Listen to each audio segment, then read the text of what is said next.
नमस्कार, आप देख रहे हैं भारत की सच। अमेरिका का यह भ्रम टूट चुका है कि वो मुकम्मल तौर पर अजय है और दुनिया का कोई भी देश उसे युद्ध में पीछे नहीं खदेड़ सकता।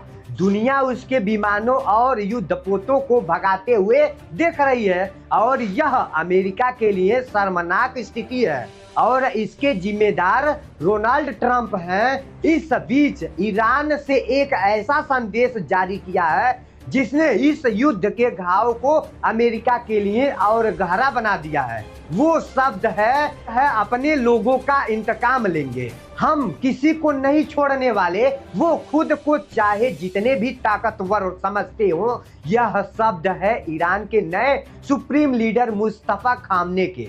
ईरान के नए नेता के रूप में मुस्तफा खामने का पहला संदेश ईरानी सरकारी टेलीविजन पर प्रसारित किया गया है। खामने संदेश में स्टेट ऑफ होर्मुज की नाकेबंदी जारी रखने और मीनाब स्कूल के बच्चों सहित शहीद हुए लोगों के खून का बदला लेने पर जोर दिया है। अमेरिका और इजराइल के ईरान के साथ चल रहे युद्ध का जिक्र करते हुए खामनेई लगातार हमले जारी रखने का प्रण किया है। मुस्तफा खामने को उनके पिता और ईरान के पूर्व supreme leader ayatollah Ali Khamenei की मौत के 9 मार्च को देश का नया सुप्रीम लीडर बनाया गया था। यह संदेश ऐसे समय में जारी किया गया है जब यह खबर लगातार उड़ाई जा रही थी कि ईरान के सुप्रीम लीडर्स बुरी तरीके से घायल हो चुके हैं। कई मीडिया रिपोर्ट्स में दावा किया गया है कि ईरान के नए सुप्रीम लीडर मुस्तफा खामनेई गंभीर रूप से घायल हैं और कोमा में है। ब्रिटिश मीडिया ने तो यह अपनी रिपोर्ट में यहाँ तक लिखा है कि अमेरिका और इजराइल के हमले में घायल होने के बाद उन्हें तेहरान के सीना यूनिवर्सिटी अस्पताल में भर्ती कराया गया था। बताया जा रहा है कि उनकी हालत बेहद गंभीर थी, सीरियस थी। रिपोर्ट के मुताबिक हमले में चोट इतनी गहरी थी कि उनका एक पैर कटवाना पड़ा था और लीवर को भी गंभीर नुकसान पहुंचा था। अस्पताल के एक हिस्से को पूरी तरीके से सील कर दिया गया है और वहां भारी सुरक्षा तैनात है। इन्हीं अफवाहों को देखते हुए नए सुप्रीम लीडर्स की तरफ से यह संदेश जारी किया गया है कि हम अमेरिका से इंतकाम लेंगे।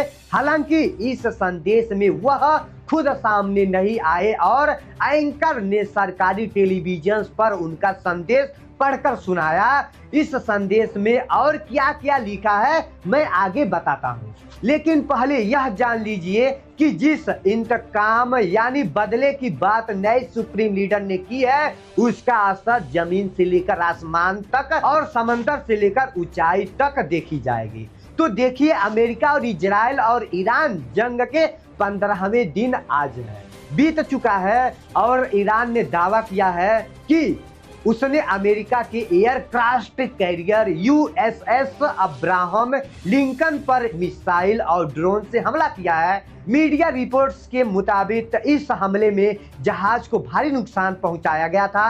यह फारस की खाड़ी में तैनात था।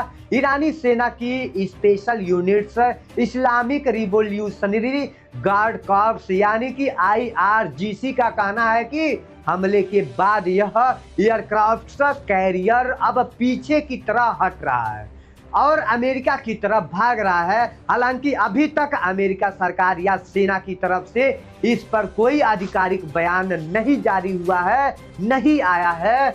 वही अमेरिका का एक सैन्य बोइंग विमान के 135 इराक क्रैश हो गया है। इस घटना के बाद इराक के एक शिया विद्रोही गेट ने दावा किया है कि उसी ने इस विमान को मार दिया है और मार करके गिरा दिया है।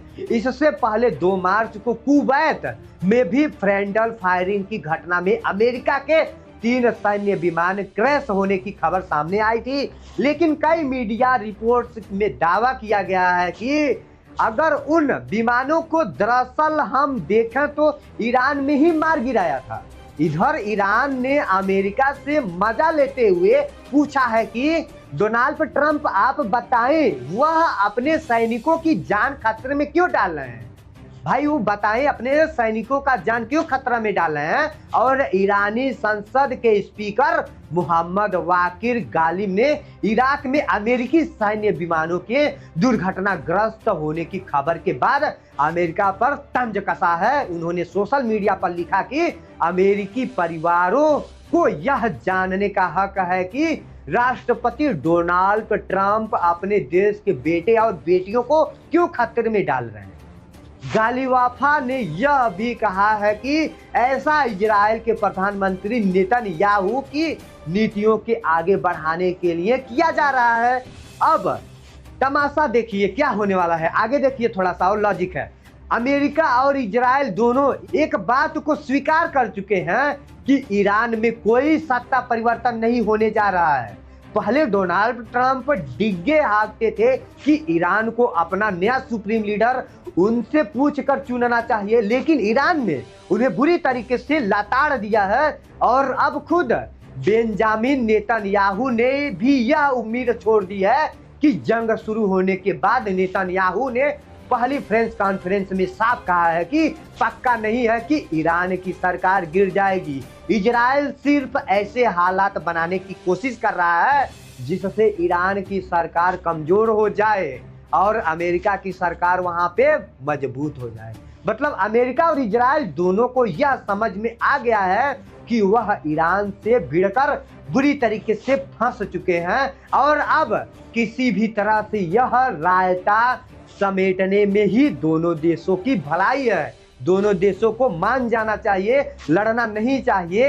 अब फिर से आते हैं ईरान के नए सुप्रीम लीडर के उस बयान पर जिन्होंने अपने मुकम्मल इंतकाम की बात की है। जो मैंने शुरू में बताया है, ईरान की न्यायपालिका, सुरक्षा और सैन्य तंत्र सहित सभी संस्थानों ने अपने चुनाव का स्वागत किया है और उनके प्रति निष्ठा की शपथ ली है। लेकिन अमेरिका और इजराइल लगातार यह जानना चाहते हैं कि मुस्तफा खामने हैं कहाँ।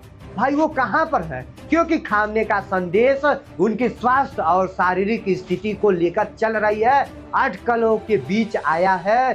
साइप्रस में ईरान के राजदूत अली रेजा सलारियन ने ब्रिटिश अखबार द गार्डियन को बताया था, मैंने सुना है कि उनके पैर, हाथ और बाजू घायल हो चुके हैं। मुझे लगता है कि वो चोट के कारण अस्पताल में भर्ती हैं। सलारियन ने गार्डियंस को बताया था, मुझे नहीं लगता कि किसी भी परिस्थिति में भाषण देने से सहज महसूस करेंगे।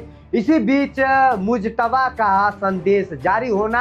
आपको बता दें कि नियुक्ति के बाद से मुस्तफा खान ने इस सरकारी टीवी पर दिखाई नहीं दिए हैं। उनका संदेश भी टीवी एंकर को लेकर के पढ़कर सुनाया था, जबकि वह चाहते तो एक वीडियो रिकॉर्ड करके संदेश जारी कर देते थे, लेकिन ऐसा उन्होंने क्यों नहीं किया, इससे कई बड़ा सवाल खड़े होते हैं। हालांकि उन्हें लेकर एक तथ्य यह भी है कि वह सार्वजनिक रूप से कम सामने आते हैं और पहले जब भी मुस्तफा सामने से पर्दे के पीछे से प्रस्ताव रखते थे और वह जब आते थे तो नेता के रूप में दिखे जाते थे। अब आप जानते भी होंगे कि मुस्तफा अली खामने के दूसरे बेटे हैं। लंबे समय से उन्हें उनके उत्तराधिकारी के प्रमुख दावेदार में माना जा रहा है कि 28 फरवरी को अमेरिका और इजराइल के हमले में उनके पिता के अलावा मुस्तफा खामनेई की मां और पत्नी की भी मौत हो गई। ईरान के सरकारी टीवी न्यूज चैनल्स ने उन्हें युद्ध का बड़ा अनुभवी नायक भी बताया है और यह बात नजर भी आ रही है कि जब से उन्होंने सुप्रीम लीडर की कमान संभाली है तब से अमेरिका के पैर उखड़े हुए लग रहे हैं और डोनाल्ड ट्रंप और बेंजामिन नेतन्याहू दोनों का आत्मविश्वास बुरी तरीके से हिला हुआ है और दोनों ही देशों में इस युद्ध से भागने के लिए सम्मानजनक मौके की तलाश में है। खासकर अमेरिका, वह अभी तक इस जंग के अमेरिकी करदाताओं को 5 लाख करोड़ रुपए से ज्यादा फूक चुका है और ट्रंप के पास अपनी जनता को बताने के लिए कुछ नहीं है कि इस युद्ध से अमेरिका को क्या हासिल हुआ है। देखिए, पिछले कुछ एक हफ्ते से डोनाल्ड ट्रंप ने एक बार भी नहीं कहा कि वह एक युद्ध को तब तक लड़ेंगे जब तक ईरान पूरी तरीके से हथियार नहीं डाल देता। वही ईरान ने कई बार कहा कि हम तब तक लड़ेंगे जब तक अमेरिका का भ्रम नहीं टूट जाता कि वो अजय है, और यह भ्रम टूटता हुआ नजर आ रहा है। इसी के साथ वीडियो को समाप्त करते हैं। जय हिंद।